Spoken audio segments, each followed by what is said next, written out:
आज आपण मटार आणि पालकापासून एक लोकप्रिय असा पदार्थ पाहणार आहोत की जो तुम्ही एकदा बनवलात ना तर तुम्हाला पुन्हा पुन्हा बनवायला सांगतील। अर्धी वाटी मटार आणि थोडंसं पालक मी 10 मिनिटं उकळत्या पाण्यामध्ये उकळून घेतलं। थंड पाण्यामध्ये लगेच काढायचं, एका मिक्सिंग जारमध्ये काढून घ्यायचं। थोडीशी कोथिंबीर, त्यानंतर एक हिरवी मिरची, लसणाच्या पाकळ्या, थोडंसं आलं घालायचं आहे आणि हे वाटून घ्यायचं आहे। त्यानंतर त्यामध्ये गरम मसाला, धनेपूड, काळी मिरी आणि चाट मसाला थोडा घातलेला आहे। उकडून किसलेला बटाटा घातलेला आहे, बेसन घातलेलं आहे आणि थोडीशी पोह्याची पावडर घातलेली आहे। तुमच्या आवडीनुसार कमी जास्त करू शकता। थोडंसं किसलेलं पनीर घालायचं, चांगलं असं मळून घ्यायचं आणि अशा याच्या टिक्क्या तयार करून घ्यायच्या। तर रिअल रेसिपीमध्ये मैदा वापरतात, तर त्याच्याऐवजी मी बेसन वापरलेले आहे।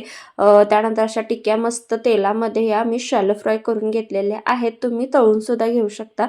मस्त अशा या तयार होतात, चवीला अप्रतिम लागतात। नक्की ट्राय करा। वाट कसली पाहताय, पटकन फॉलो करा, लाईक करा आणि शेअर करा।